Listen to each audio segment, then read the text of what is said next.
სტიქია კახეთში? იმება გაანადგურა ყველაფერი, გამისვობს ყველაფერი, ბადრიჯანი, კიტრი, პამიდორი, არაფერი არ დამიტოვა რა. რამდენიმე დღის განმავლობაში მოსულმა უხვან ალეკმა და ადიდებულმა მდინარეებმა შექმნეს პრობლემა კახეთის 8 მუნიციპალიტეტიდან 6 მუნიციპალიტეტში. პრობლემებია სანიაღვრე არხები ვერ ატარებს უხვად მოსულ ნალექს, გაჯერებულია მიწის ნიადაგით წყლის მასით. სოფლის მეურნეობის მინისტრის ვიზიტი იტალიაში. ხაზგულობა გქონდა რომ კიდე ერთხელ გვესაუბრა ქართული ღვინის მნიშვნელობაზე, კიდე ერთხელ ხაზი გაგვესვა ქართული ღვინის როლზე.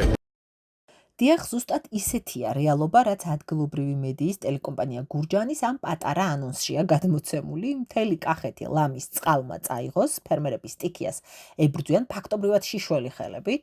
მინისტრი კი ვიზიტით იტალიაშია. კახეთში გუშინდა დღეს მოსულმა უხმა ნალექმა ყველაზე დიდი დარტყმა სწორედ სოფლის მეურნეობას მიაყენა. კალაპოტიდან გადმოსულმა ადიდებულმა მდინარეებმა დატბორა ათეულობით ჰექტარი სასოფლო სამეურნეო სავარგულები, ვინახები, ბაღები, სეზონური კულტურები, ფაქტობრივად ყველაფერი წყლის ქვეშ აღმოჩნდა.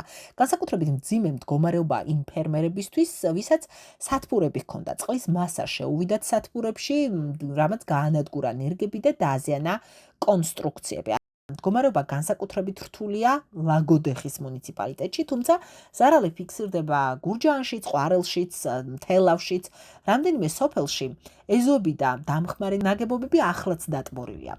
ლაგოდეხის მუნიციპალიტეტის სოფლებში დაზიანებულია ინფრასტრუქტურა, მათ შორის ერთ-ერთ სოფელში ხიდი მთლიანად არის წაღებული, რის შედეგადაც მოსახლეობის ნაწილი დროებით მოწყვეტილია ცენტრალურ გზებს. ყველაზე მძიმე მდგომარეობა ფიქსირდება სოფლებში ჭიაურსა და ქვემო ნაშოვარში, სადაც წყლის მასამ ეზოები, ნაკვეთები და ინფრასტრუქტურა დააზიანა, ზოგი საერთოდ განადგურებულია.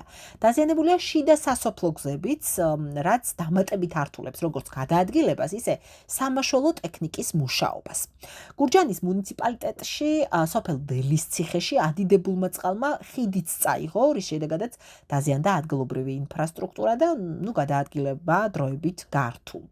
ადგილზე მუშაობენ საგანგებო სიტუაციების მართვის სამსახურის ჯგუფები, თუმცა წყლის მაღალი დონე და ნიადაგის დატენიანება რეაგირებას აფერხებს. პარალელურად ფერმერები უკვე საუბრობენ სერიოზულ ეკონომიკურ ზარალზე, განადგურებულია როგორც მიმდინარე მოსავალი, ისე მომავალი სეზონისთვის გამზადებული ნერგები.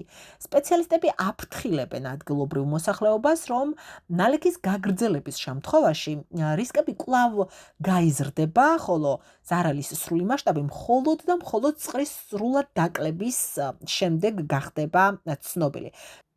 სწორედ ამ ფონზე განსაკუთრებულ მნიშვნელობას იძენს და მეთანხმებით ალბათ სოფლის მეურნეობის სექტორის კოორდინაცია. დავით ცონღულაშვილი კი ამ დროს სამუშაო ვიზიტით გახლავთ იტალიაში, როგორც ეს სოფლის მეურნეობის სამინისტრო თავადგლამცნო, რაც ფორმალურად მართალია არ გამორიცხავს მის ჩართულობას დისტანციურად ამ კრიზისის მართვაში, თუმცა მსგავსი მასშტაბის სტიქიისას საზოგადოებაში ბუნებრივად ჩნდება მოლოდინი უფრო აქტიური და თვალსაჩინო რეაგირების მიმართ. იქნება ეს ოპერატიული კომუნიკაცია, მკაფიო გეგმა თუ სწრაფად დამოქმედებული მხარდაჭერის მექანიზმი ფერმერებისთვის, ფერმერებისთვის ახლა სასიცოცხლოდ მნიშვნელოვანია სწრაფი მხარდაჭერის მექანიზმების ამოქმედება, ზარალის დროული შეფასება და მთავარი ადამიანებისთვის იმის ჩვენება, რომ სახელმწიფო მათ გვერდით დგას.